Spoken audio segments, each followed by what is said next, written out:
अस्सलाम वालेकुम। Okay, so welcome back to another chemistry practical. ठीक है। इस दफा जो है वो will be using titration to work out the percentage purity of a sample of calcium carbonate. ठीक है। हमारी फर्स्ट टाइट्रेशन थोड़ा सा डिफरेंट होगा ये। इसमें थोड़े एडेड स्टेप्स हैं। जनरली सोल्यूशन हमारा मतलब जनरली जो प्रॉब्लम टैकल करने का प्रोसीजर रहेगा वो वही रहेगा। जो भी नई चीज़ होंगी वो मैं आपको बता दूंगा इंशाल्लाह। ठीक है। बाकी जो टाइट्रेशन के हवाले से जो क्लोजअप शॉट्स थे और वगैरह के वॉल्यूमेट्रिक फ्लास्क में हमने कैसे जो है सोल्यूशन बनाना है और ब्यूरेट को कैसे फिल करना है, all of that I have already detailed in the first titration video. तो अगर आपको उसमें कुछ समझना हो कि लोअर मेनिस्कस कैसे देखना है एंड सो फॉर्थ, तो you can have a look at that. ठीक है, मैं वो पॉइंट्स रिट्रेट कर दूंगा यहाँ पे, लेकिन क्लोजअप शॉट्स फिर हम इतने नहीं ले रहे होंगे बिकॉज हम ऑलरेडी कवर कर चुके हैं। अच्छा।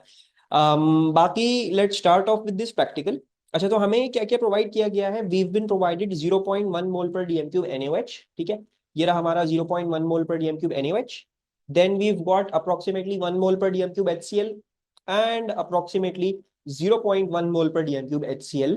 मतलब इसी को जो है वो 10 के फैक्टर से डाइल्यूट किया हुआ है और 0.1 mole per dm cube HCl बनाया हुआ है। लास्टली जो है वो ये है Fe4 है, which is sample of impure calcium carbonate. And then we got some methyl orange indicator जिससे हमने टाइट्रेशन कर ली। नाउ फर्स्ट टाइट्रेशन मैंने फिनोफ्थलीन इस्तेमाल किया था। फिनोफ्थलीन मुझे बहुत पसंद है as an indicator. Methyl orange के साथ दो तीन चीजें हैं वो हमने सीखनी होंगी, तो नेक्स्ट टू प्रैक्टिकल्स यानी आज का एक और दिन जो हम रिकॉर्ड करेंगे उसमें मिथाइल ऑरेंज इस्तेमाल किया है ताकि जो है वो उसके हवाले से उसके कलर चेंजेस जो है वो हमें समझ में आ जाए। ठीक है, so without word further ado let's get to the practical. Okay, so first step जो है वो हमारा ये है कि हमें ब्यूरेट को जो है वो Fa2 से भरना है। Fa2 is 1 mole per dm cube hydrochloric acid. ठीक है, तो जो है which is going to that. अच्छा, ब्यूरेट ऑलरेडी वॉश नहीं है तो मैं इसको डिस्टिल्ड वाटर से क्लीन कर लेता हूँ एंड देन जो है will fill this with Fa2। अच्छा, इफ इट्स ऑलरेडी वॉश फिर आपको कुछ भी करने की जरूरत नहीं है, बस मेक श्योर ये करना होगा कि यार जो भी जिस भी सोल्यूशन को मैं ब्यूरेट की मदद से जिस भी सोल्यूशन को ट्रांसफर करूंगा, make sure you also wash the burette with that solution. तो मैं पहले एक दफा डिस्टिल्ड वाटर से कर लेता हूँ और फिर मैं थोड़ा सा HCl लेके उससे भी वॉश कर लूंगा। तो वॉशिंग के लिए you don't need to waste too much. ठीक है, बहुत ज्यादा जाया करने की जरूरत नहीं है। जो है वो केमिकल्स को वैसे भी देयर इन लेस क्वांटिटी, तो जो है वो वॉशिंग के लिए just add may be like 2 cm³ या 1 cm³ और उससे वॉश कर लो, it's adequate enough for washing. ठीक है, लेट्स ऑल्सो यूज दिस, इसको भी वॉश कर लेते हैं और फिर हमने इसमें 50 cm³ हमने 1 mole per dm cube hydrochloric acid भरना है। सो मैं इसको वॉश भी कर लेता हूँ, साथ में इसमें 50 cm³ भी ट्रांसफर कर दूंगा।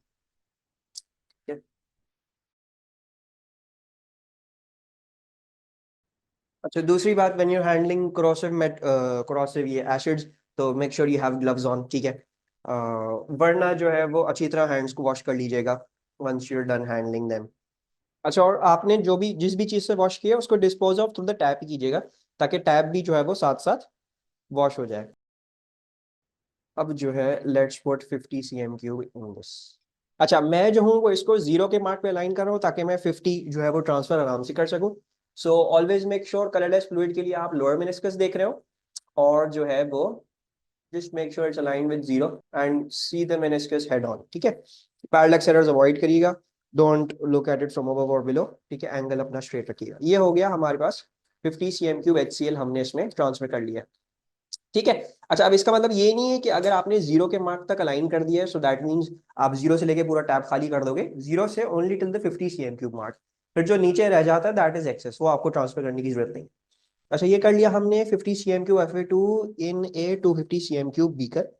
तो मैं जो हूँ वो इसके अंदर जो है ये ट्रांसफर कर रहा हूँ। ठीक है।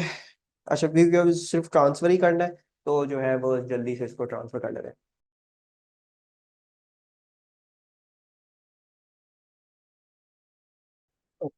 So this is 50 cm³ transferred. ठीक है, एंड ये हो गया है, इसको साइड में कर लेते हैं। और बाकी ब्यूरेट का हमें कोई अभी फिलहाल काम नहीं है तो मैं ब्यूरेट को भी फिलहाल जो है इसको भी साइड में ही ट्रांसफर कर रहा हूँ। ठीक है, let's just keep it। अभी ब्यूरेट का काम आएगा दोबारा, तो keep it once again forward. अच्छा, अब हमने जो है वो कैल्शियम कार्बोनेट का जो है वो मास मेजर करना है और जो है वो we need to tip the contents in small portions. ठीक है। अच्छा, so now we need to measure the mass of this. ठीक है, हम पहले इसका टोटल कंबाइंड मास लेंगे, फिर हम ट्रांसफर करने के बाद फिर इसका मास लेंगे ये निकालने के लिए भाई हमने एक्चुअली में कितना ट्रांसफर किया। ठीक है। अच्छा, दूसरी बात जो है वो ये है कि this is a mass balance. ठीक है, आपने ऑन का बटन दबा दिया, अगर यहाँ पे 0.00 नहीं आ रहा फॉर सम रीजन, ठीक है, तो आप कौन सा बटन दबाओगे? हो सकता है आपके मास बैलेंस पे टेयर का बटन हो, तो या हो सकता है जीरो का बटन हो, what ever that button is you just press it. ठीक है, फॉर एग्जाम्पल अगर जो है वो ये है, अब फॉर एग्जाम्पल अभी अज्यूम करें कि यहाँ पे कुछ भी नहीं रखा होता और ये रीडिंग फॉल्स दिखा रहा है, 4.79 दिखा रहा है, अगर आप इसको टेयर कर देंगे तो वो समझेगा अच्छा ठीक है अभी जो भी रखा हुआ वो जीरो है। ठीक है, so that is the use of tare. खैर बहरहाल मुझे ये नहीं करना, मुझे तो एक्चुअली ही चाहिए, so I am just going to tare it again on this. ठीक है, ताकि अभी समझे कि इसको जीरो ही हमने इसका मास रखा हुआ है। First let's measure the contents of the this thing. तो ये क्या आ रहे हैं हमारे पास, अभी तो कुछ और दिखा रहे थे भाई तुम। 4.78। ठीक है, let's go with 4.78 for this. और फिर जो है वो हम ट्रांसफर करते हैं एंड जो है वो वील मिक्स इट अप। अच्छा, दूसरी बात जो है, since this is calcium carbonate, ठीक है, कार्बोनेट्स रिएक्ट विद एसिड्स, ठीक है, CO2 रिलीज होगी। इसमें लिखा हुआ है आराम आराम से ट्रांसफर कीजिएगा, वरना एसिड स्प्रे होगा, तो प्लीज आराम आराम से ही ट्रांसफर कीजिएगा। ठीक है, एंड तो ये जो फिजिंग आपको नजर आ रही है, this is of carbon dioxide. ठीक है, I am just going to transfer it. Okay, ये मुझसे जितना ट्रांसफर हो सकता था वो मैंने कर दिया। I don't know if it's visible in the camera और not, but there is still some specks of CaCO3 left. अब जो हम ये तरीका इस्तेमाल करते हैं ना, ये कि भाई पहले उसका मास ले लो टोटल का, फिर ट्रांसफर कर लेने के बाद फिर मास लो, तो इससे फायदा क्या होता है, अगर कुछ पीछे रह भी गया है तो you will know the exact quantity that was transferred. ठीक है, तो अब पीछे हमारे पास जो एम्प्टी कंटेनर का मास है दैट्स 2.78। ठीक है, और बाकी मैंने ये ट्रांसफर कर लिया है, मैं इसको स्टिर अप कर लेता हूँ। ठीक है, जस्ट टू मेक श्योर कि ये सही तरह से मिक्सअप हो जाए दिस सॉल्यूशन। ठीक है, so let me just stir this up and फिर will continue with the practical. अच्छा, दूसरा इसमें लिखा हुआ है स्टिरिंग रॉड जो इस्तेमाल करें मिक्स करने के लिए, उसको फिर निकालिएगा मत, उसी में रहने दीजिएगा, क्योंकि फर्दर आई थिंक इसका सोल्यूशन बनाना होगा, तो उसको keep in mind. I think हो ही गया है ऑलमोस्ट। तो बाकी जो है वो let's resume with the practical, with rest of practical. Okay, so let's record our masses. So the mass of container plus जो Fa4 था हमारा वो 4.78 आया था। अच्छा, यहाँ पे इम्पोर्टेंट ये है कि do not right the units over here. ठीक है, यूनिट्स अपनी हेडिंग के साथ ही वहाँ पे ग्राम्स में जो आपने मेजर किया है वही आप लिखेंगे। ठीक है, तो ये 4.78 था। वंस अगेन एक और चीज, आपका जो मास बैलेंस था, मतलब मेरे मैं जो इस्तेमाल करता वो 0.01 ग्राम्स का था। आपको ही मोस्ट प्रॉब्ली इतनी तो एटलीस्ट एक्यूरेसी दी ही जाएगी, तो प्रॉपरली उतनी ही डेसिमल प्लेसेस तक लिखिएगा। अब उसके बाद जो एम्प्टी कंटेनर का था वो 2.78 था, एंड देन जब आप इन दोनों को सब्ट्रैक्ट करोगे तो आंसर आएगा 2। नाउ डोंट जस्ट ट्राई 2, आपने जो है वो डेसिमल प्लेसेस कंजर्व करनी है, क्योंकि आपने सब्ट्रैक्ट किया अभी, तो आप इसको 2.00 लिखोगे कि भाई मुझे पता है मेरा मास 2.00 परफेक्ट, ये मैंने बिल्कुल सही मेजर किया है। ठीक है, so you will write it like this. अच्छा, सो हमने मास रिकॉर्ड कर लिया है, अब हमें जो है वो ब्यूरेट, अब आपको हो सकता है प्रैक्टिकल में दो ब्यूरेट दे गए हो, मेरे पास अभी दो ब्यूरेट नहीं है, सो अभी मैंने उसी ब्यूरेट को जो है वो धो लिया अच्छी तरीके से। अब मुझे इसको भरना है विद Fa1। ठीक है, Fa1 क्या था? Fa1 is 0.1 mole per dm cube sodium hydroxide. वही तरीका रहेगा, पहले आप इसको डिस्टिल वाटर से धोएंगे अगर आपने नहीं धोया पहले से। ठीक है, और जो है वो फिर इससे भी धोएंगे और फिर इवेंचुअली इससे भरेंगे। ठीक है, तो ये हमेशा सही रहता है। फिर लिखा हुआ है pipette 25 cm³ of Fa3 into a conical flask. ठीक है, यानी HCl को आपने ट्रांसफर करना है with the help of a pipette. ठीक है, वंस अगेन वही प्रोसीजर, भाई पेपेट इस्तेमाल करना है तो पेपेट को भी आपने HCl से धोना होगा। रफ टाइट्रेशन करेंगे, मिथाइल नॉन इंडिकेटर के साथ करेंगे। तो मैं इसको जल्दी से जो है वो इन सब चीजों को ट्रांसफर कर देता हूँ and then let's start with that. अच्छा, सो मैंने ब्यूरेट फिल अप कर लिया है। हमारा जो इनिशियल वॉल्यूम है दैट इज 1.1। सो हमारा इनिशियल जो वॉल्यूम है वो 1.1 है। ठीक है, एंड देन फिर हम देखेंगे, इसको हम नोट डाउन कर लेते हैं, और मुझे 25 cm³ of Fa3 into conical flask करना है। अच्छा भाई, ये तो मैं बंद करके रखूं, बिकॉज वरना ये हो जाएगा मसला। Fa3 ले आते हैं, Fa3 is 0.1 mole per dm cube HCl। ठीक है, लेट्स गेट दिस आउट। और पिपेट कहाँ गया? पिपेट ये रहा। पिपेट को मैंने डिस्टिल्ड वाटर से नहीं धोया ना, ये मैं भूल रहा हूँ। अच्छा, सो पहले मैंने इसको डिस्टिल्ड वाटर से धो लिया है, now I am going to clean it with HCl। ठीक है, थोड़ा सा डाल के, सॉरी ये गलत तरीका है। So I am just going to siphon some of it out. ठीक है, ये पेपेट फिलर भी इस्तेमाल करना, I have already explained in the last video. ठीक है, So you can have a good look at that. Once the pipette is washed with HCl, now it's completely suitable कि अब आपको HCl जो है वो उसको ट्रांसफर करने के लिए आप इसको इस्तेमाल कर सकते हैं। तो अब आपको बार बार धोने की जरूरत नहीं पड़ेगी, अब हम इसको इस्तेमाल ही HCl के साथ करेंगे। तो सक्सेसिव टाइट्रेशंस करने के लिए you can just use the pipette directly. ठीक है, let's get 25 cm cube out. ठीक है, so pipette में 25 cm cube आ गया है, and now let's just transfer this into the conical flask. Acha. And now let me tell you a little bit about the indicator that we're going to use. अच्छा, so indicator जो हम इस्तेमाल करेंगे वो methyl orange है. Now methyl orange is red in acid and base में जो है वो yellow होता है, और इसका जो कलर चेंज होता है ना वो रेड से ऑरेंज से येलो होता है अगर आप एसिड से बेस की तरफ, बेसिक पीएच की तरफ जा रहे हो। अगर आप उल्टा आ रहे हो तो ऑब्वियसली येलो से ऑरेंज से रेड होगा।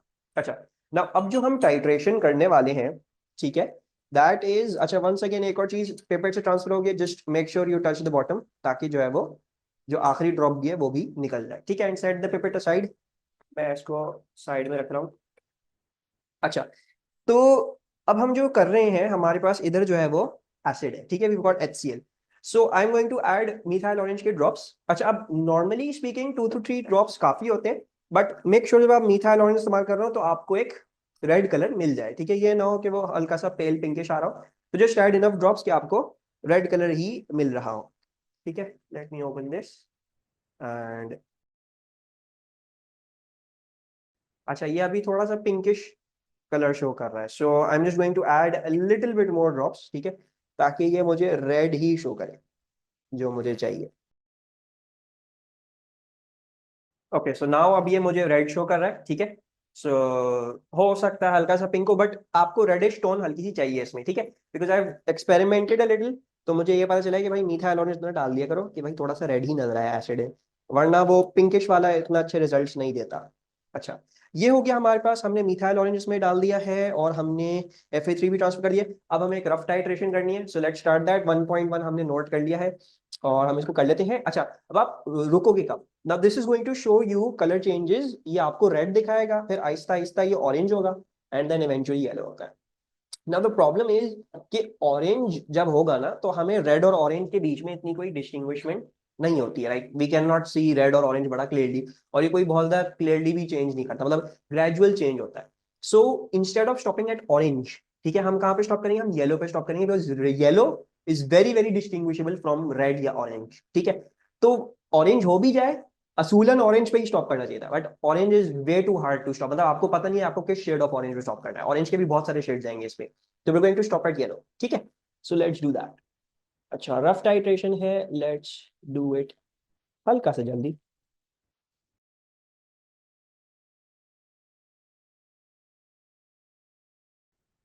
अच्छा, so I want to show you this. अब देखें ये ऑरेंज का जो शेड आया है, हल्का सा ऑरेंज शेड आ रहा है अब, लेकिन this is not very distinguishable from the जो रेड अभी हमारे पास चलता हुआ था, जो बिल्कुल डार्क रेड था वो उससे डिस्टिंग्विशेबल है, लेकिन जो आहिस्ता आहिस्ता जो कलर चेंज आया, हल्का हल्का पिंक हुआ फिर ऑरेंज हो गया, अभी ये एंड पॉइंट नहीं है। ठीक है, it's orange but it's not the end point, because इतना ग्रेजुअल कलर चेंज आ रहा है, it's not wise to stop over here. हम जो है वो स्टॉप करेंगे जब ये येलो हो जाएगा, और वो हमारा जो है वो टाइटर जो है वो बिल्कुल करेक्ट भी होगा। ठीक है, so I am going to let it drop. Rough titration ही है तो थोड़ा सा इसको ऐसे ही परफॉर्म करते हैं and we'll just have to stop at yellow. Okay, ये सही है, ये बिल्कुल सही आया। अच्छा, सो नाउ अब जो हमारे पास ये आया है, ठीक है, दिस इज जो येलो हम एक्सपेक्ट कर रहे हैं, हल्का सा ऑरेंज शेड जो था वो उसमें वो भी हमारा चला गया, हमारे पास ये बिल्कुल येलो शेड आया। ठीक है, तो हम ये वाला टाइटर जो है वो नोट डाउन कर लेते हैं, ये कितना आया है। So this is coming out to be 24.3। ठीक है, तो 1.1 माइनस 24.3 मेरे ख्याल से 23 क्या बोला मैंने? 24.3 बोला ना, 24.3 माइनस 1.1। अच्छा हाँ, 24.3 माइनस 1.1, वी गॉट 23.2 आ रहा है हमारा। ठीक है, और एक्सपेक्टेड भी है, दोनों पॉइंट वन है, तो तकरीबन अगर 25 पे डालता हूँ 25 इसका ही आना देना। ठीक है, so we just making sure of the exact concentration through this. अच्छा, once again you are going to stop at yellow. ठीक है, रेड से शुरू करोगे तो येलो पे स्टॉप करोगे, येलो आपको क्लियरली नजर आएगा, मतलब और हल्का सा भी ऑरेंज नहीं है उसमें, येलो हो जाएगा। ठीक है, that is going to be the end point of your titration. ठीक है। और फिर इसको नोट डाउन नहीं कर लेना भाई, यही वाला येलो के शेड पे रुकना, ये ना हो कि आप येलो के डिफरेंट डिफरेंट शेड्स पे रुक रहे हैं। खैर, but yellow is more distinguishable than that. ठीक है, अब हमें जो है वो फर्दर टाइट्रेशंस परफॉर्म करनी है, तो ये मैं अब थोड़ा सा जल्दी जल्दी करूंगा और इतनी बातें नहीं करूंगा, एंड विल देन जो है वो move on to the next process पे। अच्छा, फिर आ जाते हैं हम अपनी रफ टाइट्रेशन पे। अच्छा, बहुत सारे बच्चे यहाँ रफ टाइट्रेशन में भी एक चीज करते हैं कि वो बस सीधा सीधा रफ टाइटर लिख देते हैं, माइनस करके दोनों क्वांटिटीज को यहाँ पे लिख लिया करें। आपने हर चीज यहाँ पे दिखानी है अपने पेपर में, ठीक है। सो कोई भी लूप होल नहीं छोड़ेंगे बिलावल एग्जामिनर जो है मार्क्स काटे। इनिशियल वॉल्यूम हमारा जो था, once again unit with the heading, वो था 1.1, और हमारा जो फाइनल था वो 24.3 था। ठीक है, इन दोनों को अगर मैं सब्ट्रैक्ट करता हूँ, यानी 24.3 माइनस 1.1, हम ये लिख लेते हैं कि वॉल्यूम ऑफ टाइटर यूज्ड, ठीक है, टाइटर used, you can work it out as 24.3 minus 1.1, और वो आ रहा है मेरे पास 23.2। ठीक है, so we'll write this as over. अच्छा, एक और चीज जो मुझसे अभी मिस्टेक होने वाली थी, वो ये है burette can give you correct to 2 decimal places. ठीक है, तो this is 1.10, this is 24.30, this is 23.20। So हम इसको 2 डेसिमल प्लेसेस तक प्रॉपरली लिखेंगे। अच्छा, आगे चलते हैं अब हम। फिर हमने जो है वो कुछ टाइट्रेशंस परफॉर्म करी थी। मैंने जो है वो 2 टाइट्रेशंस के अंदर अंदर ही अपनी कॉन्कॉर्डेंट रीडिंग्स ले आया था। सो इसलिए मैंने सिर्फ 2 कॉलम्स बनाई हुई और मैं टिक्स लगा दूंगा। I do not need to do another titration if I have gotten concordant readings. मेरे पास अगर कॉन्कॉर्डेंट आ जाती है, मुझे एक और टाइट्रेशन करने की जरूरत नहीं। दूसरा ये है कि आप अपनी रफ टाइट्रेशन भी उठा के यहाँ पे टेबल में लिख सकते हो। इट्स परफेक्टली ओके, उसका कोई मसला नहीं है। But the important thing is, अगर फॉर एग्जाम्पल आपने 1 करी और 2 करी, वो कॉन्कॉर्डेंट आ गई, आपको 3 नहीं करनी है। अगर आपने 3 कर दी और उसको भी लिख दिया, तो वहां पे एग्जामिनर आपके मार्क्स काटेगा। अगर आपने 1 करी और 2 करी, कॉन्कॉर्डेंट नहीं आई, तो आप 3 करेंगे। 3 मोस्ट प्रॉब्ली आकी कोई ना कोई कॉन्कॉर्डेंट हो जाएगी, या तो 1 और 3 हो जाएंगी, या तो 2 और 3 हो जाएंगी। ठीक है। अच्छा, और कॉन्कॉर्डेंट का मतलब क्या होता है? कॉन्कॉर्डेंट का मतलब होता है कि पॉइंट 0.1 में आ जाए एक दूसरे के, मतलब उन दोनों में जो मैक्सिमम डिफरेंस होना चाहिए वो 0.1 का होना चाहिए। ठीक है, so let's write this down. मेरी जो फाइनल ब्यूरेट रीडिंग थी, जो मैंने अपनी फाइन टाइट्रेशन करी थी, वो थी 23.70। ठीक है, 2 डेसिमल प्लेसेस। इनिशियल थी 1.20। ठीक है, और इन दोनों का जो डिफरेंस आ रहा है वो 22.50 आ रहा है। And then the second one was 36.4। Once again zero लगाऊंगा मैं इसका जबरदस्ती। ठीक है, और इनिशियल जो थी वो 14 थी एग्जैक्ट, इसको भी 00 14.00 लिखेंगे। एंड दोनों का सब्ट्रैक्शन जो है वो 22.40 आ रहा है मेरे पास। ठीक है, these two came out to be concordant, तो मैं इन्हीं दोनों को इस्तेमाल कर रहा हूं, and I will work my final titre out. ठीक है, अच्छा, इस स्टेप में बोला हुआ नहीं है, बट इन दोनों की एवरेज लेके फिर हमारा फाइनल टाइटर आ जाएगा। अच्छा, सो मैंने टाइट्रेशन परफॉर्म कर लिए। मेरे पास 22.4 और 22.5 ये दोनों कॉन्कॉर्डेंट रीडिंग्स आ गई हैं। ठीक है, तो अब हम मूव ऑन करते हैं, and let's do the rest of the practical.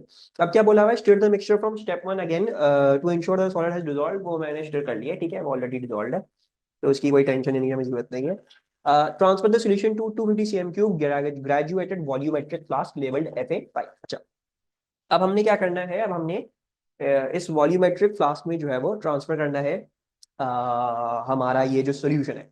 ठीक है, सो लेट्स डू दैट। अच्छा, और फिर जैसे हम सोल्यूशन बनाते हैं, सोल्यूशन स्टैंडर्ड सोल्यूशन बनाने का तरीका है, भाई आपने ट्रांसफर कर लिया, ठीक है, फिर आप बीकर को 1 दफा या 2 दफा वॉश करोगे, स्टीयरिंग रॉड इस्तेमाल करके उसको भी वॉश करोगे, उसकी भी वॉशिंग जो है वो ट्रांसफर करोगे टू द वॉल्यूमेट्रिक फ्लास्क। ठीक है, और फिर इवेंचुअली जो है आप इसमें डिस्टिल्ड वाटर डालोगे अप टू दी मार्क, क्योंकि कलरलेस सोल्यूशन है, तो लोअर मिनस के सामने लाइन करना होगा इसके मार्क के साथ। ठीक है, तो ये कर लेते हैं हम। अच्छा, volumetric class was already clean and वो तो मैं इसको धो नहीं रहा, मैं इसको सीधा सीधा ट्रांसफर। ध्यान से कीजिएगा, कुछ स्पिल आउट ना हो, वरना फिर रिजल्ट्स रिलायबल नहीं आएंगे। तो just make sure of that. ठीक है, थोड़ा सा ही है तो आराम आराम से कीजिएगा। वैसे भी बीकर में होता है, तो इतनी कोई इशू की बात नहीं है। तो ये हो गया ट्रांसफर। ठीक है, you don't need to force out drops, हम जो है वो इसको वॉश करेंगे ही, तो वॉश होके ये हो जाएगा। अच्छा, डिस्टिल्ड वाटर से वॉश करेंगे, so let's wash it of. ठीक है, स्टीयरिंग रॉड को भी मैं साथ ही धो रहा हूँ, ताकि इसकी भी वॉशिंग जो है वो बीकर में ही ऐड हो जाए। ठीक है, और ये करने के बाद लेट्स जो है वो पुट दी जो है वो स्टीयरिंग रॉड असाइड, और बाकी जो है वो बीकर को भी रिंस कर लेता हूँ अच्छे तरीके से। I think that is okay. And let's transfer this. अच्छा, यहाँ पे लिखा हुआ है ट्वाइस डिस्टिल्ड बीकर को वॉश कर लें और विशरिंग वाटर वगैरह को भी। तो ट्वाइस क्यों लिखा हुआ है? नाउ ये इसलिए होता है बिकॉज जब आप जो है वो बहुत ज्यादा हाई कॉन्सेंट्रेशन का सोल्यूशन इस्तेमाल करोगे तो देन इट्स रिकमेंडेड कि यार 2-3 दफा वॉश कर लो, वरना एक दफा भी वॉश करो तो इट्स ओके। सो जब हाई कॉन्सेंट्रेशन हो तो आप अक्सर बेशतर यही देखोगे लिखा कि 2-3 दफा वॉश करके फिर जो है वो करना। तो ये मैंने जो है वो ट्रांसफर कर दिया है। अब इसमें क्या क्या होगा, इसमें कैल्शियम कार्बोनेट था वो तो रिएक्ट कर गया HCl के साथ, ठीक है। तो अब बचा हुआ पीछे क्या होगा, बचा हुआ पीछे एक्सेस HCl होगा क्योंकि हमने HCl एक्सेस अमाउंट में डाला था और कैल्शियम कार्बोनेट पूरा का पूरा डिसॉल्व हो गया, रिएक्ट कर गया। सो दैट मींस ऑब्वियसली जो हमारे पास HCl है वो एक्सेस में था, ठीक है। तब हमारे इसमें एक्सेस है HCl। Now we going to make this into a solution 250 cm³ mark तक हमने जो है वो इसमें डिस्टिल्ड वाटर डालना है, तो लेट्स डू दैट जल्दी से। ठीक है, इतना मैंने डाल दिया। अब obviously I am nearing the mark, तो फिर मैं ड्रॉप वाइज डालूंगा ताकि हल्का सा भी ऊपर ना जाए, लोअर मेनिस्कस ही अलाइन होगा, तो उसी को देख के जो है वो कीजिएगा। जो है अब इसको कर लें, ठीक है, स्टॉपर लगा के और इसको अच्छी तरीके से जो है वो थरली मिक्स कर लें। अच्छा, फिर क्या लिखा हुआ है, 25 cm³ of this solution Fa5 into a second conical flask using a second pipette. ठीक है, सेकंड पिपेट शिपेट नहीं है मेरे पास ना, मेरे पास इतने कॉनिकल फ्लास्क पड़े हैं, मैं यही इस्तेमाल कर रहा हूँ। ठीक है, इसी को वॉश करके और then we going to perform rough titration. Burette को दोबारा से वॉश करनी होती क्योंकि हम NaOH से ही करेंगे टाइट्रेशन दोबारा, ठीक है। तो this is already perfect for that. सही है, इसको मैं साइड कर रहा हूँ, बाकी चीजें मैं धो लेता हूँ। अच्छा, अब सेकंड पिपेट होता तो ऑलरेडी वॉश्ड होता, लेकिन प्रोसीजर वो होता, डिस्टिल्ड वाटर से उसको वॉश करेंगे, फिर उससे उसको वॉश करेंगे ताकि, क्योंकि उसको इस्तेमाल करना है ट्रांसफर करने के लिए। तो केमिस्ट्री आप देखेंगे आप बार बार जो है वॉश ही करते रहते हैं चीजों को, और कुछ है नहीं।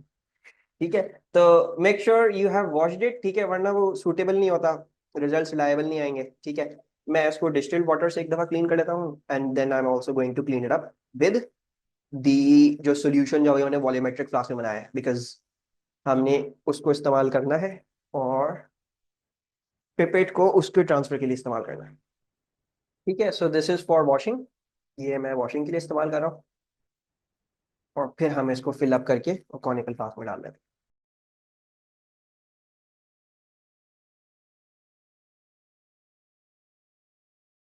टच दी बॉटम ताकि आखिरी ड्रॉप भी जो है वो ट्रांसफर हो जाए, ठीक है। That's done. इसको हम अलग साइड में रख लेते हैं, ठीक है, वो ठीक ही ना जाए भाई साहब। और वंस अगेन मीथाइल ऑरेंज, अभी भी क्योंकि इसमें HCl है तो once again we going to observe red colour, ठीक है। और आपने जबरदस्ती इसको रेड करना है, अगर आपका मीथाइल ऑरेंज इंडिकेटर जो है वो पिंकिश है तो just add little bit more drops ताकि आपको रेड कलर ही मिले एक्चुअली। थोड़ा सा लोअर कॉन्सेंट्रेशंस में मीथाइल ऑरेंज इतना शार्प कलर चेंज नहीं देता, जैसे अभी देखें हमारे पास 1 मोल पर DMQ HCl था, तो यू कैन सी काफी शार्प इसने रेड कलर दिया है। तो ये है, लेकिन जैसे मैंने आपको ये बताया है कि एसिड में रेड ही होना चाहिए, तो इतने ड्रॉप्स ऐड करने के भाई रेड ही नजर आए, और बेस में आपको फिर येलो पे स्टॉप करना है अगर आप एसिड से बेस की तरफ जा रहे हैं। Let's perform the titration. और टाइट्रेशन परफॉर्म करने से पहले मैं ब्यूरेट को भी वापस रिफिल कर लेता हूँ बिकॉज कम हो गया है इसमें। अच्छा, so the initial burette reading is 0.5, ठीक है, 0.5 नोट डाउन कर लेते हैं, then we will start with this.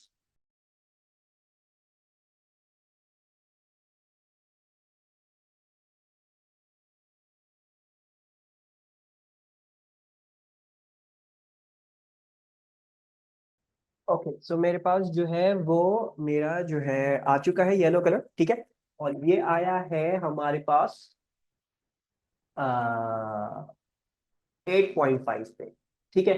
So 0.5 minus 8.5, I believe that is working out to be 8, ठीक है। तो हमारा जो रफ टाइटर आ रहा है वो 8 cm³ आ रहा है। अब इसके आसपास ही जो है वो हमारा जो है वो हम फाइन टाइट्रेशन करेंगे and we'll do that once again. अब क्योंकि मैं दिखा चुका हूं आपको सारी चीजें, I am just going to do it fast and then we are going to move on to our working, क्योंकि उसके बाद फिर हमें सिर्फ वर्किंग कर।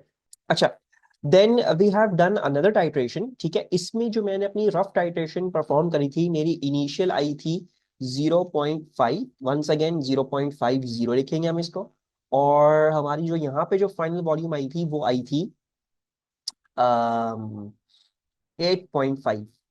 ठीक है, इसको भी 8.50 लिखेंगे हम। And then we can work out our volume of titre used. ठीक है, वंस अगेन पर सेंटीमीटर क्यूब क्या आ जाएगा, 8.5 minus 0.5, that is working out to be 8.00। ठीक है, 2 डेसिमल प्लेसेस तक। एक और चीज मुझे चेक करनी थी, मैंने इधर जो है वो पर सेंटीमीटर क्यूब यहाँ पे भूल गया हूँ, तो जस्ट मेक श्योर आप यूनिट्स जो है वो लिख लिया करें अपने। That's done. अच्छा, फिर हमने जो है वंस अगेन अपनी जो हमने जो नेक्स्ट टाइट्रेशन करी थी फाइन वाली उनको नोट डाउन करना है। वंस अगेन मेरी दो के अंदर ही कॉन्कॉर्डेंट आ गई थी, so let's just right that down. तो मेरी पहली वाली का जो फाइनल था दैट वाज 16.70, और इनिशियल जो था वो था 8.60, और इन दोनों की जो सब्ट्रैक्शन है that is working out to be an 8.1। ठीक है, 8.10। ओके, 16.70, 8.60, 8.10, ठीक है। एंड जो मेरी सेकेंड टाइट्रेशन थी उसका मेरे पास फाइनल जो था वो 24.80 था, मेरा इनिशियल जो था वो 16.80 था, और मेरे पास जो मेरी आई थी वो 8.00 आई। दीज टू आर कॉन्कॉर्डेंट, तो मैंने इन्हीं को चूज कर लिया। बाकी आई होप टेबल बनाने में कोई इशू ना हो, ये just write the final period reading, initial period reading and the volume of letter use exactly, बस जैसे यहाँ पे नोट डाउन किया हुआ है एग्जैक्टली यहाँ पे भी वैसे ही करना है। ठीक है, एंड देन मैंने टिक मार्क के लिए एक और कॉलम लाइक रो छोड़ी हुई है, आप चाहें आप छोड़ें, आप नीचे उसके नीचे जो है वो टिक्स ऐसी लगा दें, it's completely okay. You don't need to make a separate row for that, it's completely okay. Important बात ये है कि यूनिट्स को मत भूलिएगा यहाँ पे पर सेंटीमीटर क्यूब। अच्छा, so we are done with our titrations, मैंने नोट डाउन कर ली रीडिंग, हमारे कंकॉर्डेंट आ गई है। Now I will take you on to the screen, और फिर हम वहाँ पे सॉल्यूशन करेंगे इसका, कैल्शियम कार्बोनेट की प्योरिटी निकालें। ओके, मूविंग ऑनवर्ड्स, अब हमने जो है we need to now move on to our calculations. So show your working appropriate significant figures. Significant figures का हमने ख्याल रखना है। The equation for the reaction between sodium hydroxide and hydrochloric acid is shown, ये हमने दी हुई। From your accurate titration results in step 2, obtain a suitable value to be used in your calculation. Show clearly how you have obtained this value. अच्छा, तो हमारा जो step 2 में हमने titrations करी है, मतलब यहाँ पे these titrations, ठीक है, दिस वाज स्टेप 2। तो हमने स्टेप 2 में जो ये वाली टाइट्रेशंस करी है, हमने इधर से जो है वो एक एवरेज टाइटर निकालना है। वो कैसे निकलेगा आपको पता है, 22.50 प्लस 22.40 डिवाइड बाय 2। ठीक है, so let's work out an average. तो 22.50, I'm just going to zoom in a bit, 22.50 plus 22.40 divide by 2। Show your working, इधर एग्जामिनर ने जबरदस्ती बोला हुआ है show clearly how you obtain this value, so you going to show all of the working. ठीक है, the answer is going to work out to be 22.45 cm3। आपको इसको राउंड ऑफ करने की जरूरत नहीं है, ये नहीं करें इसको 22.4 कर दिया, इसको 22.5 कर दिया, आप सेकेंड डेसिमल प्लेस तक कर सकते हैं अपने ब्यूरेट पे रिकॉर्ड। तो ये जो आया है, ये जो आया है, this is completely okay. This could be a volume read by our burette. ठीक है, ब्यूरेट की रीडिंग्स के बीच में आप इंटरपोलेशन कर सकते हो। Use your answer from 1 to calculate the number of moles of sodium hydroxide required to react with 25 cm³ of Fe3 in step 2। अच्छा, सोडियम हाइड्रोक्साइड की जो हमारे कॉन्सेंट्रेशन थी that was given to us as 0.1। ठीक है, and we've also got the volume, so the moles will be concentration into volume, and then we can multiply the concentration which was 0.1। ठीक है, and multiply that with this, the volume of NaOH, that was 22.45। So 22.45 into 10 to the power minus 3। ठीक है, and we will get our answers के वो जो हमारे पास यहाँ पे क्या आ रहा है। अच्छा, कैलकुलेटर आ गया। अच्छा, सो मेरे पास ये जो आ रहा है this is coming out to be a 2.245 into 10 power minus 3।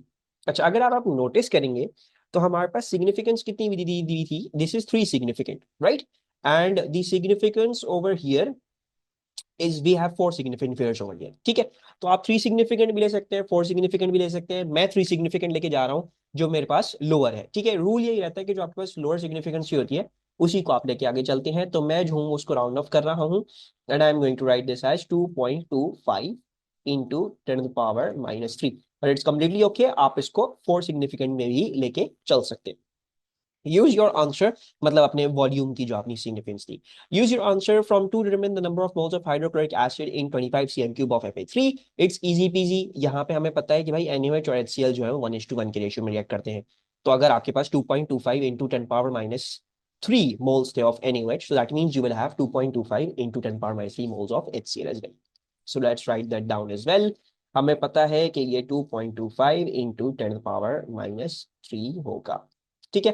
And if you want to show your working, तो ये वर्किंग जो है वो आपके पास बेसिकली ये है कि NaOH to HCl जो है वो रेशियो क्या है आपका, molar ratio, that is 1:1। So there is no further calculation required. Fa3 was produced by diluting Fa2. Calculate the number of moles of hydrochloric acid in 50 cm cube of Fa2. अच्छा, now that's very important. वापस चलते हैं कि Fa3 produce कैसे हुआ था। Fa3 is Fa2 diluted by a factor of 10, approximately 0.1 mole per dm cube hydrochloric acid। ठीक है, यानी आपने इसको डाइल्यूट किया है by a factor of 10, right. Now that's very important. अब जो है, अगर मैं ये पूछूं आपसे कि यार देखो, तुमने इसको डाइल्यूट किया हुआ है, ठीक है, आपने इसको फैक्टर ऑफ 10 से डाइल्यूट किया था, तो अगर तुम्हें 25 cm क्यूब ऑफ ये लेता, मतलब अगर हमें ये पता है, लेट्स राइट दिस डाउन, तो 25 cm cube of Fa2 has how many moles of HCl, has got 2.25 into 10⁻³ moles, 2.25 into 10⁻³ moles। और 25 cm क्यूब अगर मैं Fa3 का लेता, यानी जो 10 के फैक्टर से ज्यादा कॉन्सेंट्रेटेड है, ठीक है, हमने Fa3 को जो है वो क्या करा है, हमने उसको जो है वो डाइल्यूट करा था 10 से, Fa2 बनाया था, तो इसका मतलब है Fa2 से 10 टाइम्स ज्यादा concentrated Fa3। So that means कि अगर भाई Fa2 में इतने थे, तो मतलब है इस वैल्यू अगर मैं 10 से मल्टीप्लाई कर लूंगा, तो आई विल गेट कि Fa3 में कितने मोल्स थे, राइट। बिकॉज कॉन्सेंट्रेशन होती है moles divide by volume. If the volume is same, right, and your concentration Fa3 में जो थी वो x10 थी, तो इसका मतलब है मोल्स भी आपके पास x10 होंगे यहाँ पे। So all I need to do is I need to multiply this value by A10। ठीक है। अच्छा, लेकिन यहाँ पे वर्किंग जो है वो स्टॉप नहीं होती।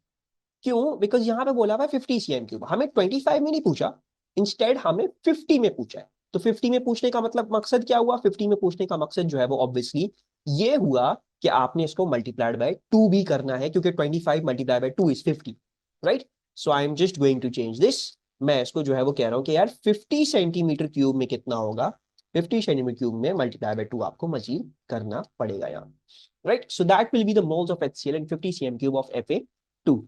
So 2.25 into 10⁻³ into 10 into 2, ठीक है, और moles को जो है वो एंड में लिख लेते हैं, into 2 equals to, this is working out to be a 0.045 moles of your HCl in Fa2। हम इसको लिख लेते हैं। अच्छा, नाउ दिस इज 3 सिग्निफिकेंट, आप इसको 3 सिग्निफिकेंट ही लिखेंगे, तो आप इसको चाहें आप इसको सिग्निफिकेंट मतलब स्टैंडर्ड फॉर्म में लिख दें, 4.50 इंटू 10⁻², या आप चाहें तो आप इसको ऐसे भी लिख सकते हैं 0.045, और इसको 2 से 3 सिग्निफिकेंट करने के लिए जबरदस्ती एंड में एक 0 लगा देंगे ताकि 3 सिग्निफिकेंट हो जाए। From your accurate titration results in step 3, obtain a suitable value to be used in your calculations. Show clearly how you obtain this value. Simple, straightforward. भाई आपने जो ये step 3 में titration करी है, कह रहे हैं इसकी मदद से एक वैल्यू निकाल दो, कोई मसले की बात नहीं है, दोनों कॉन्कॉर्डेंट थी, हमने वापस से इनका एवरेज ले लेगा। So let's take the average. 8.00 plus 8.10 divided by 2. That is working out to be an 8.05. ठीक है, and we'll write 8.05 cm cube. Use your answer from 1 to calculate the number of moles of sodium hydroxide required to react with 25 cm cube of FFI in step 3. Once again, sodium hydroxide वही वाला था, वही 0.1 mole पर dm cube इसकी concentration थी, तो moles will equal to concentration into volume, 0.1 into the volume, 8.5 into 10⁻³ into the power 3 क्यों कर रहे हैं, बिकॉज हमें सेंटीमीटर क्यूब को डेसीमीटर क्यूब में तब्दील करना है, because all concentration are given in mole per dm cube. So 0.1 into 8.5 into 10⁻³. This is 8.5 into, sorry, 8.05, my bad, I made a terrible mistake, एक सेकेंड, मैंने वाला बता दी value 8.05 into 10⁻³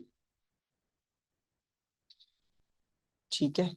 so 0.1 into 8.05 into 10⁻³ it is 8.05 into 10⁻⁴ ठीक है। I am going to once again take three significant figures आगे, because this is three significant and also this is also three significant now, ठीक है। तो अब तो हम three significant ही लेके चलेंगे आगे। सो दिस इज 8.05 इंटू 10⁻⁴। अच्छा, एक और क्वेश्चन पूछा था किसी ने मुझसे कि सर जैसा अभी क्वेश्चन में तो ये लिखा हुआ है कि आपके पास जो है वो ये 0.100 था, राइट। मुझे क्या यहाँ पे जरूरत है कि मैं 0.100 पूरा लिखूं? नहीं, यहाँ पे जरूरत नहीं है, ठीक है। आप इसको जरूरी नहीं है आप इसको 0.100 लिख लें। अगर आप भूल जाते हैं कि भाई सिग्निफिकेंट मुझे कहाँ से देखने थे, जैसे कोई मसले की बात नहीं, हमने 0.1 कर दिया, this is all rough working. हाँ, इवेंचुअली फाइनल आपका आंसर जो है वो, क्योंकि आपको फिर ये याद होना चाहिए, ठीक है ये थ्री सिग्निफिकेंट था तो इसलिए मैं थ्री सिग्निफिकेंट ले रहा हूँ यहाँ पे। तो दैट्स दैट। जरूरी नहीं है कि आप बिल्कुल एग्जैक्ट लेके चलें, जो एग्जामिनर ने मेंशन किया है वही लेके चलें। हाँ, एक दो जीरो आगे पीछे से खा जाए उसका मसला नहीं, मतलब जो जायज जीरो है खाने के, ये नहीं कि आपने गलती से कोई और जीरो उड़ा दिया, लेकिन आखिर में सिग्निफिकेंट जो आपने आंसर की देनी है वो बिल्कुल सही देनी है। बीच वर्किंग आप 0.1 को आप 0.10 लिखे, 0.100 लिखे, उससे कोई फर्क नहीं पड़ेगा, ठीक है। अच्छा, then what's that? Use your answer from 2 to determine the number of moles of hydrochloric acid of that. Once again, वही 1:1 का रेशियो है, तो हमें कुछ डिटरमिन करने की जरूरत नहीं है। 8.05 इंटू 10⁻⁴ है। सो 8.05 into 10⁻⁴। And once again the working क्या होगी, अगर आपको वर्किंग दिखानी है स्टेप में, तो दैट इज 1:1, ठीक है। use your answer to remain the number of moles of hydrochloric acid in 250 cm³ of Fa5। 25 से अगर मैं 250 में जाऊंगा तो मुझे क्या करना पड़ेगा, यूनिटरी मेथड लगाना पड़ेगा। 25 में कितने थे, 8.05 इंटू 10⁻⁴, और 250 में कितने होंगे, x होंगे, right. So we can just do that. अगर आप स्मार्ट हैं आपको पता लगेगा, अच्छा ठीक है 25 से अगर मैं 250 जा रहा हूँ, मल्टीप्लाई बाय 10 कर रहा हूँ वॉल्यूम को, तो मुझे मोल्स को भी मल्टीप्लाई बाय 10 करना है इधर, right. So this will convert into 8.05 into 10⁻⁻3, ठीक है। फिर हमें क्या बोला हुआ है, write an equation for the reaction between calcium carbonate and hydrochloric acid. No problem. CaCO3 plus HCl, we all know what forms, carbonate plus acid forms salt plus water, ठीक है। थोड़ी सी जगह छोड़ देते हैं for balancing, plus water and plus CO2, ठीक है। ये चीजें फॉर्म होती हैं, अब इसको बैलेंस कर लेते हैं। क्लोरीन हमें दो चाहिए, तो मैं इधर 2 से कर रहा हूँ, कैल्शियम एक ही है, और मेरे ख्याल से बाकी सब कुछ बैलेंस हो चुका है। Late me just see, calcium एक हो गया, 2Cl हो गए, 2 हाइड्रोजन चाहिए तो 2 हाइड्रोजन हो गए, एक ऑक्सीजन इधर से लग गया, एक जो है वो कार्बन डाइऑक्साइड, ठीक है। This is completely balanced. Calculate the number of moles of hydrochloric acid that reacted with calcium carbonate in Fa4 using the following expression. तो moles of HCl equals to B4 minus C4। तो हमें moles of HCl निकालना है, B4 में से C4 subtract करना है। तो C4 ये रहा 8.05 इंटू 10⁻³ एंड B4 किधर है, नो आइडिया। B4 जो है वो ये रहा 0.0450, ठीक है। So let's just subtract these two. 0.0450 minus, right, 0.0450 minus 8.05 into 10⁻⁻3,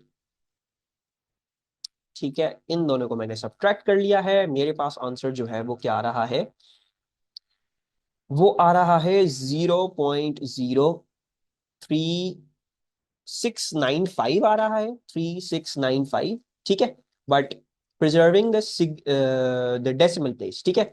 अब बेसिक देखो, जब आपने जो सब्ट्रैक्ट करो तो आपको डेसिमल प्लेस प्रिजर्व करनी है, ठीक है। मेरे पास यहाँ पे कहाँ तक है, I have got 1 2 3 4 fourth decimal place तक था मैं, और यहाँ पे मेरे पास 2 डेसिमल प्लेस तक है, ठीक है।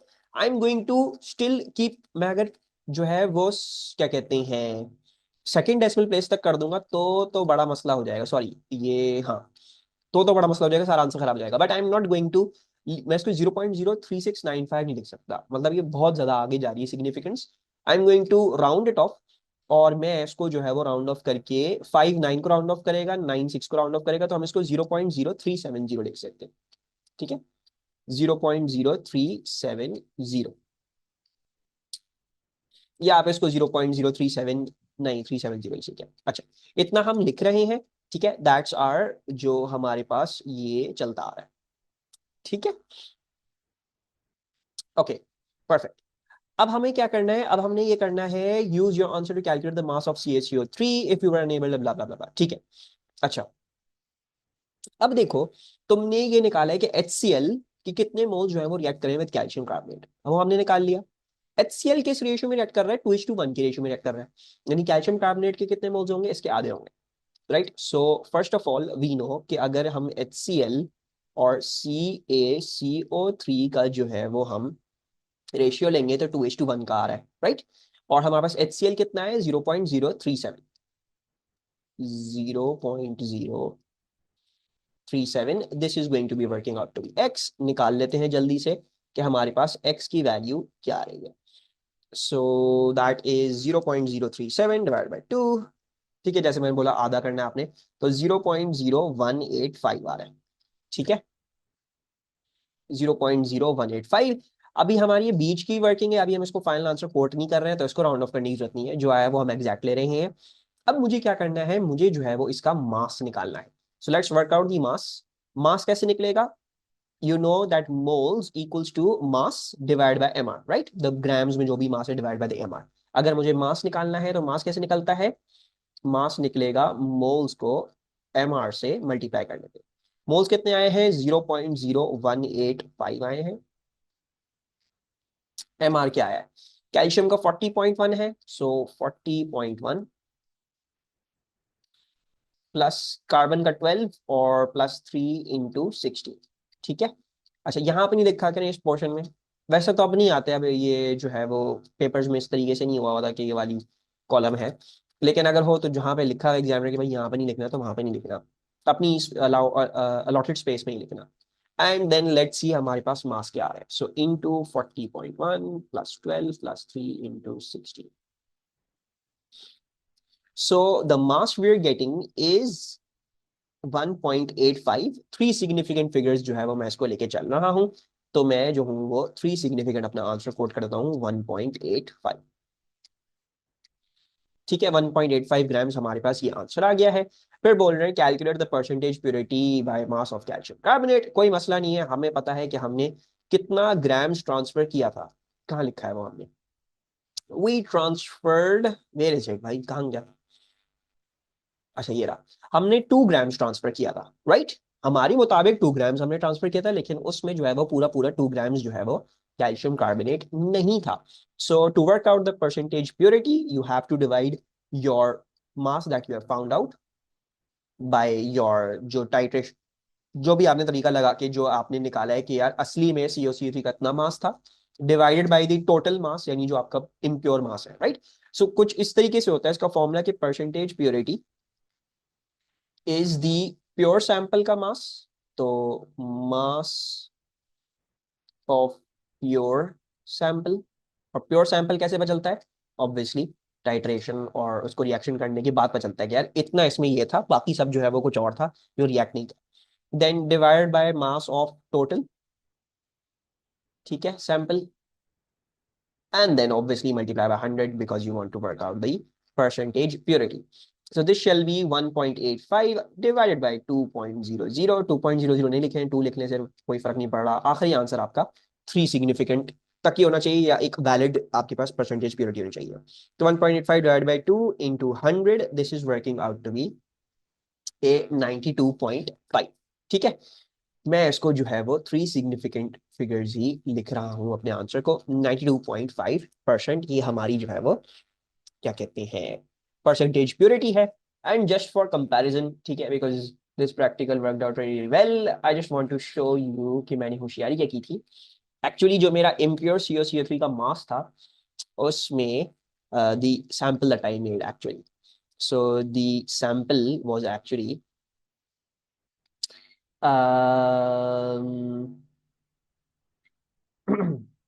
इसमें एक्चुअली जो कैल्शियम कार्बोनेट का मास था दैट वाज 1.85, ठीक है।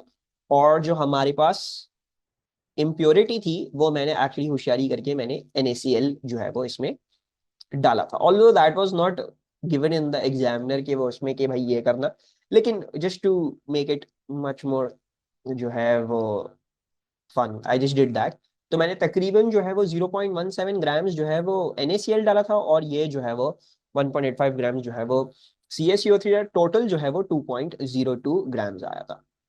ठीक है, तो this was the sample and you can see के 1.85 हमारे पास आया है यहाँ पे CaCO3 का मास। ऑल्दो हमारा मास हल्का सा ऑफ है, 2 ग्राम्स है हमारा total, but you can see कि हमारे रिजल्ट्स काफी रिलायबल है। ठीक है, so this is the way you can work out the percentage purity. Overview अगर बेसिकली हम इसको देखें, हमने इसमें कुछ भी जो है वो एज सच नहीं किया। ठीक है, it's not a very hard practical, it's pretty simple. It's just that कि आपको दो टाइट्रेशंस करनी पड़ी, आपने सबसे पहले मास निकाला और फिर आपने दो टाइट्रेशंस करी। दो टाइट्रेशंस करने का मकसद क्या था? वो मकसद ये था कि भाई जो आपके लेफ्ट ओवर HCl थे वो निकल आए, कि how much HCl was left over. ठीक है, मतलब एक आइडिया आपको मिलता है। फिर आपने जो है वो जो लेफ्ट ओवर HCl था और जो टोटल HCl था वो सब्ट्रैक्ट करके आपने निकाल लिया कि भाई असली में रिएक्ट कितना करा। आपको ये पता चल गया कितना रिएक्ट कर गया। फिर आपने जो है वो मोलर रेशियो करके इस कैल्शियम कार्बोनेट निकाला, और फिर उसके थ्रू आपने जो है वो मास निकाल दिया। दिस मास, जो आपका जो ये थियोरेटिकल मास आ कह रहा हूँ सॉरी, ये जो आपका मास आया थ्रू दी एक्सपेरिमेंट, ये कैल्शियम कार्बोनेट का है, क्योंकि हमें पता था ये हमारी अंडरस्टैंडिंग के मुताबिक जो एक प्रैक्टिकल बना हुआ है उसके मुताबिक HCl ही है जो कार्बोनेट से रिएक्ट करेगा। HCl will not react with sodium chloride, right? So that sodium chloride was not to react with that. तो उससे फिर पता चला अच्छा ठीक है भाई 1.85 ग्राम जो है वो कैल्शियम कार्बोनेट था, and then we can work out the percentage purity, and it has worked out to be a very good practical. So that's it for this. इंशाल्लाह then I will be meeting you with another chemistry practical very soon. मुझे इजाजत दीजिए और दुआओं में याद रखिएगा। अल्लाह हाफिज।